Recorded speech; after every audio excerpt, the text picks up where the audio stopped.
Hey everybody, I'm gonna warn you now that if I make an ah or a squeak sound, it's just because I had a bubble in one of my infusion lines and it's a weird sensation. So, by popular demand and a very high vote poll, I'm gonna go through the Iowa COVID-19 tracker website. So when you come to the first page, you get this massive banner graphic that I need to try to make smaller. But as you scroll down, you have, when I pull all of the data from the coronavirus website and load it up into this one, at first you have a statewide graph. This tells us how many cases actively are infected in the whole state, not just in our own individual communities, but just across the whole state. We then have individual daily positives. And this one is a little tricky. This is true of all the daily positives and daily deaths and daily tests.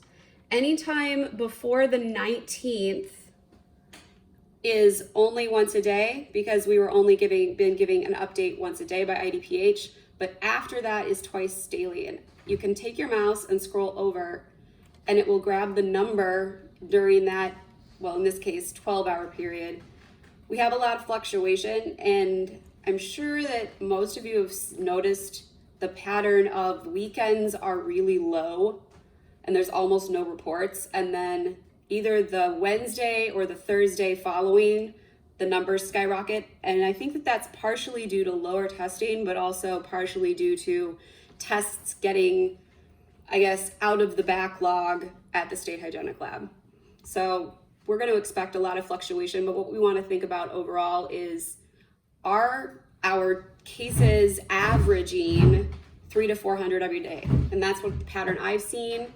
I've noticed that we've kind of plateaued. We do have days that are higher, like that's a 12-hour period that's higher. That's my mother. And then we have days that are lower, but we average somewhere 300 to 400.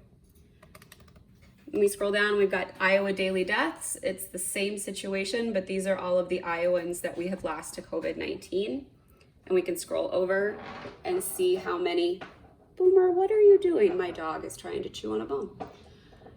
These are all the deaths that happen in any 12-hour batch. Sometimes we have a lot of deaths. Sometimes we have almost none. We can't really predict that. And I know that there's definitely a lag in that data as well, because today we had a death removed from Polk County, and that death was reported yesterday. So it took at the very least 12 hours for that death to be taken out of that county and put into Woodbury. At least I think that's the county that it was landed in. For daily tests, this didn't start getting tracked until the 16th of May, because that data had not really been complete until then. Once the coronavirus website was updating multiple times a day, the data was very, I use the words reliable in air quotes, but reasonably reliable for timing. We keep going and we have the logistic curves, and these are the overall what it's been looking like in our state. And I know a lot of people have asked about logistic curves, and I'm really happy to answer this question for everyone. So in the beginning of pandemic, the cases are going to be really low. It's just going to be a couple cases here and there pretty sparsely until there's enough spread in the state for the cases to start increasing exponentially. And this is where this little inflection point right here is where cases start increasing exponentially. Iowans overall have done really good at trying to pull back on spread. That's why we've seen kind of this sideways bend here in the cases. But the problem I'm seeing is we should, on this side by now, we should be having that be flat. But I think most people can notice that there's a little bit of a double bump here. And that lines up to the 3rd of this month, which would be about on par for when the state fully opened around the 15th, because it takes anywhere from 1 to 3 weeks after a person is infected to start displaying symptoms that are bad enough to seek hospital care. So we're starting to see another exponential increase. It's smaller, which would have a lot to do with the weather outside. It's nicer, so people are able to be outside and avoid each other more safely, but we're definitely going to have some number of cases increasing for probably most of the summer. At this point, it's not really predictable because we've only got like a week of data. And similarly, there's also a logistic curve for deaths. The reason I've sat the scaling at 25,000 cases for positives and 2,500 for cumulative deaths, that's just so that they're on the same scale. I didn't want to make the cumulative deaths graph so large, like so that you could see in each individual day that it looked like we had more deaths than we did positives. I try to make it so that all of the data looks understandable and realistic instead of just letting the graphs make their own decisions, because this computer program with WordPress will set its own scale if you don't set the scale for it. And then the bottom graph is a linear graph for testing over time, how many tests we have been completed every 12 hours.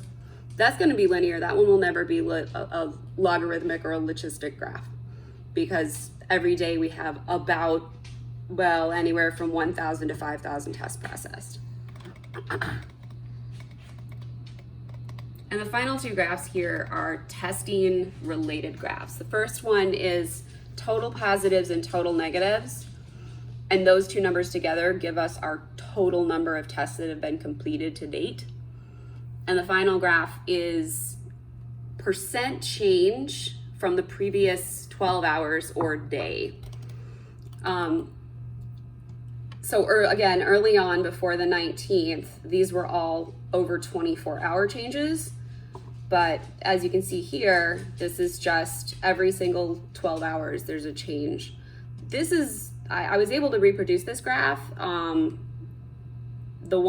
the original one is on the coronavirus website. I do not know how helpful this is, because we have such fluctuation in our numbers daily that at least it's here, but I don't think it's very informative. So if you go up here to the top bar to home, there is a drop-down menu, and it has every single county, all 99 of them, so that you can go and scroll down to your own county. I'll go ahead and pull up Story.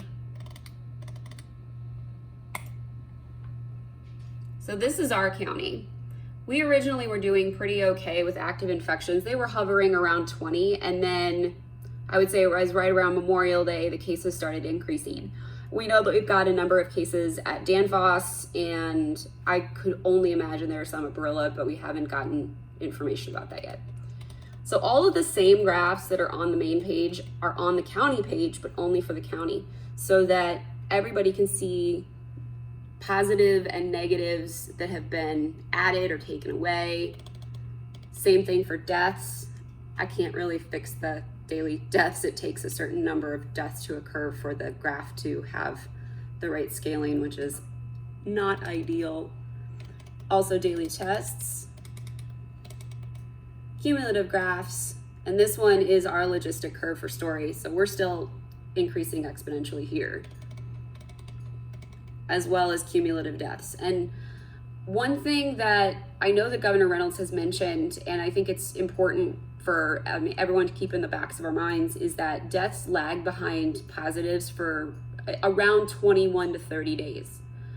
We can't really know who is going to pass away from this virus until they've been hospitalized and possibly intubated. So then at the top bar again, we have long-term care outbreaks. At the top, I have the cumulative infections, and I know that the graph looks a little kind of janky, and that's because every time a new facility was added, we have a big bump, and then when facilities get taken out, we have a big drop. And the reason that they get taken out is that every single one of their infected residents have they've closed out the virus. Either they've gotten over the virus or they have passed away. I personally don't like the idea that the care facilities are being taken off. As a result, I don't take them off. So Friendship Village last night was taken off of the coronavirus website, but I instead put in 0, because they currently have 0, and we don't know yet if there's going to be another reinfection at that facility. I don't want there to be, but I would rather have this here, so if someone has a family member at Friendship Village, they can say, oh, there's no infection there right now, and that way they can know. And I have this for every single county and for every single facility.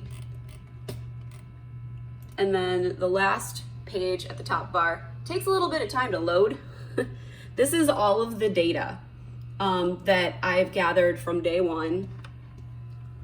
And it's all the data that goes into every single graph. So if you need to grab a number really quickly, you can just go and say, okay, so today is the 10th. I'll scroll to the bottom. Okay, so we have 202,616 tests completed. Same goes for active infections, positives, deaths, every single piece of data, it's all here. I wanted to make sure that when I switched over from the Google Doc to this, that there was no data loss and that everyone would still be able to see all of the numbers and raw data that was passable on the Google Doc, because I think that it's really important that we all know what's exactly going on and that there's at least as much transparency in the numbers as we can get. I am going to put this on YouTube and on Facebook, and if anyone has any questions, I'm more than happy to answer them in the comments. Thank you.